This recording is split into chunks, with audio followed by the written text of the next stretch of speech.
In casinos across the globe, gamblers bet their bank accounts on games of chance. Players thrill with each spin of the wheel and every roll of the dice. But for some, beating the house isn't fun and games. It's business. Every day, cheats, con men, and card sharks take millions from the gaming floors. And here I beat this place right here for 4,000 or 5,000. The one next door to it I beat for 4,000 or 5,000. Casinos retaliate by going high-tech. It's a continuous cat and mouse game. They're going to do one thing to us, we have to now build our machines differently to stop them. Well completed. Casting surveillance nets to catch the thieves. Excuse me, someone security, I'm going to need you to gather your chips and come with me. A war is being waged 24/7 on these neon-drenched battlefields. And with billions of dollars at stake, every skirmish has its winners and losers.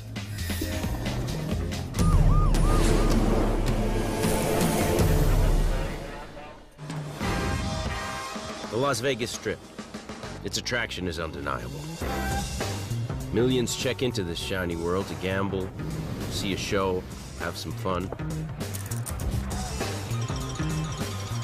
Across the country, players contribute over $30 billion of their hard-earned money to casinos annually.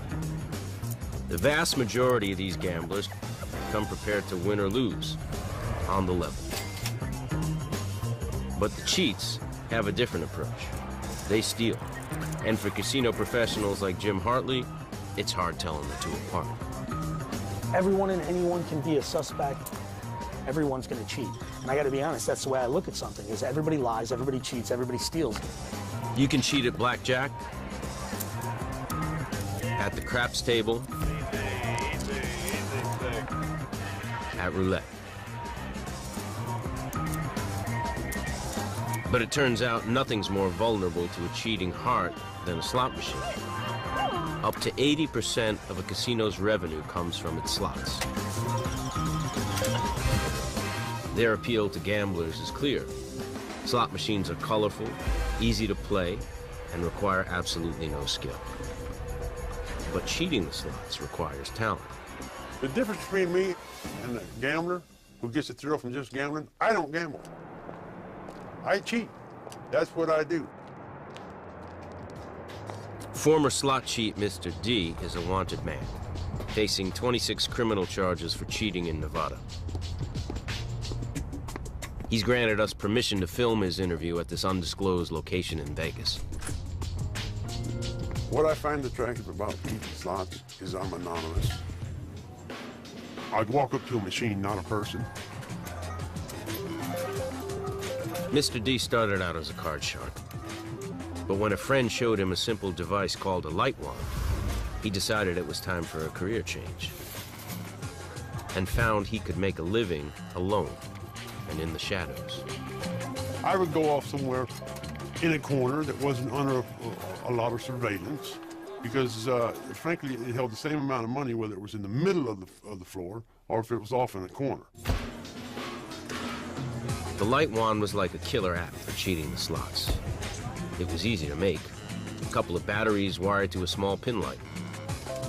All Mr. D had to do was put it in the coin tray and point the light into the payout chute.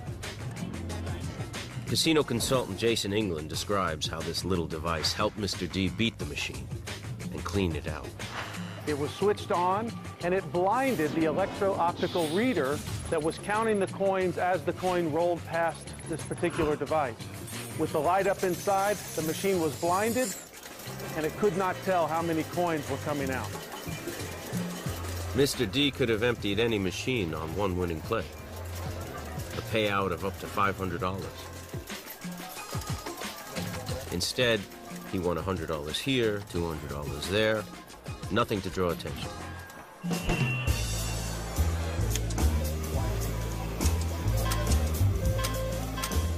In order to be successful at this, you have to be content to rank with the common herd. You can't let everybody know that what you can do. Otherwise, you'll get arrested, right? So you have to keep a low profile.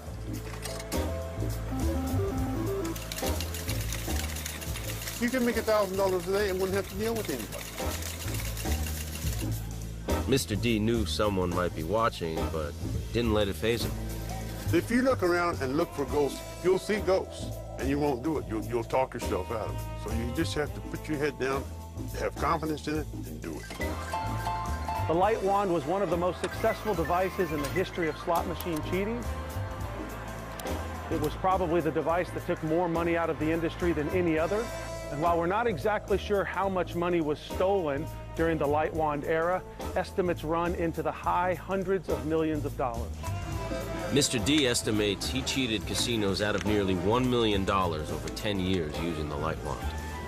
And he didn't lose much sleep over it. The casinos that I beat, I didn't look at beating a casino.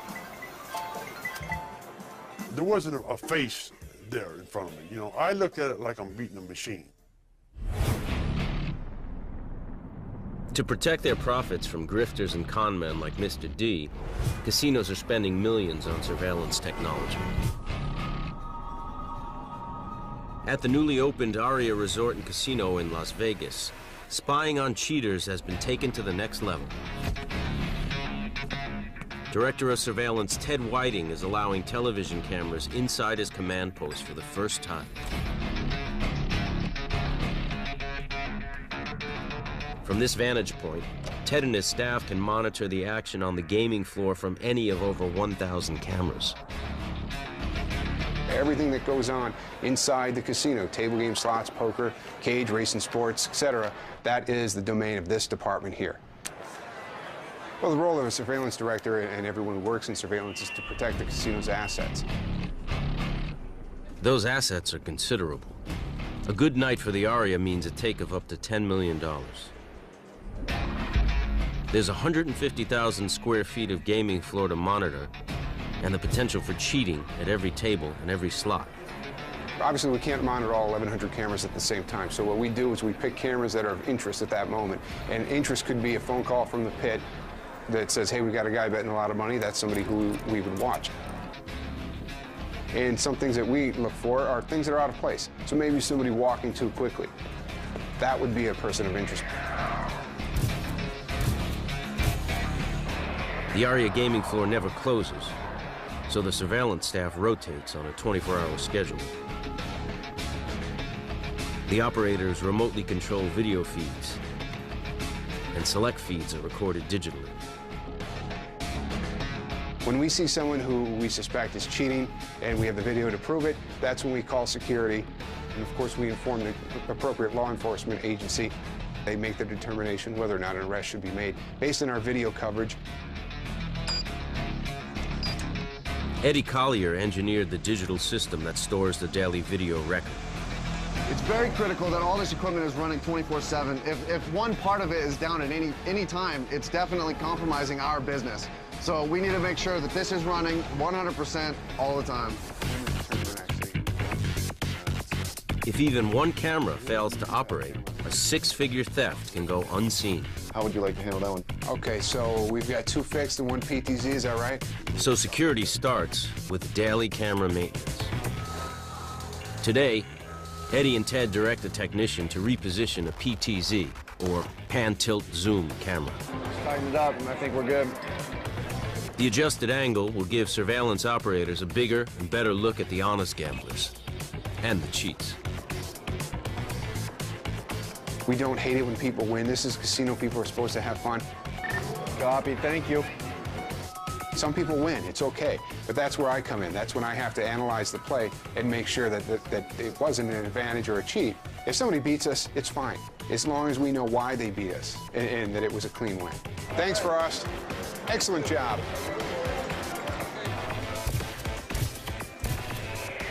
But even with hundreds of cameras trained on the gaming floor, some cheating scams go unnoticed. And casinos have lost tens of thousands with one roll of the dice.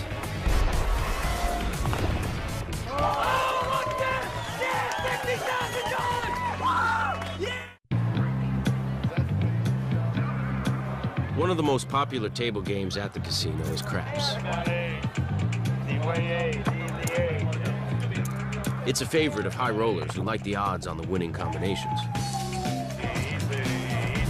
An opening roll of 7 can pay out up to 4 to 1. Betting on a roll of 2 or 12 can pay a whopping 30 to 1. A hot hand with the dice and big bets can mean thousands of dollars to a lucky gambler.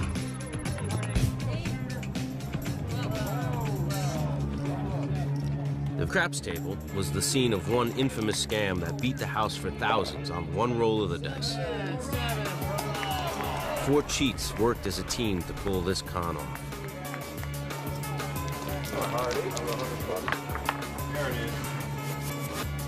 The scammer's tools?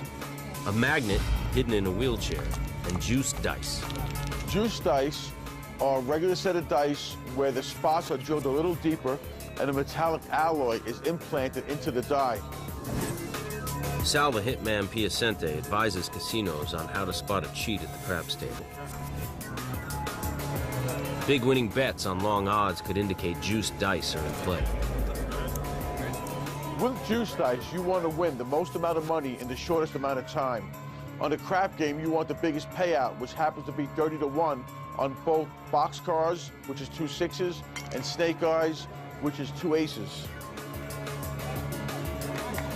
The original juice dice scam involved 4 players and the coordination of a military operation.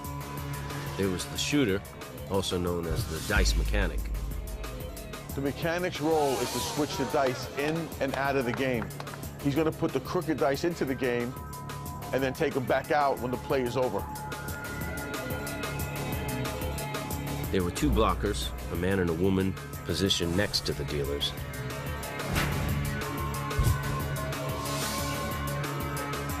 Blockers are the most important part of the team because they distract the dealer off the action for that split second.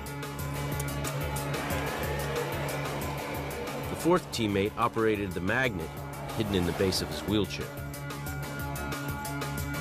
He's the one placing the magnet under the table in order to control the dice, and he's the one that flips the switch. Here's how they worked it. 2,000 on aces. One of the blockers makes a big $2,000 bet on snake eyes. The last-minute wager diverts the dealer's attention for a split second.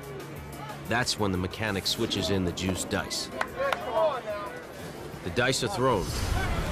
The blockers place late bets to distract the 2 dealers. And the magnet is switched on when the dice reach the end of the table. The result? Snake eyes and a $60,000 payout. Now, all hell will break loose on the table. This person just won $60,000. The casino employees are not going to know what hit them. The trick in pulling this scam off is everybody working together as one. 2,000 on snake eyes. The switcher has to be very proficient in getting the dice in.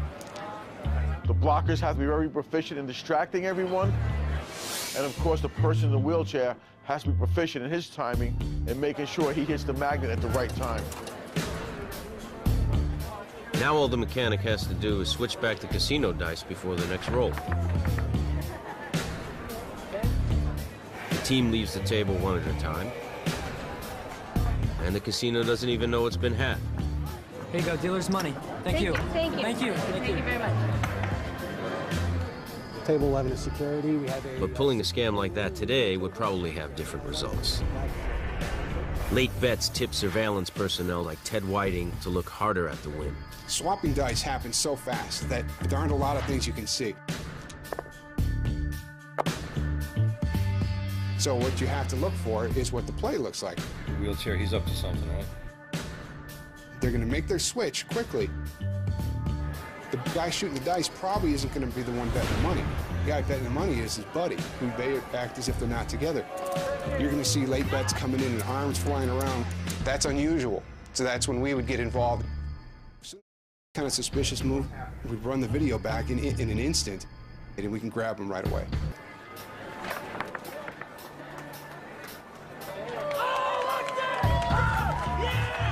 This is a scam that happened a long time ago and hasn't resurfaced in a while.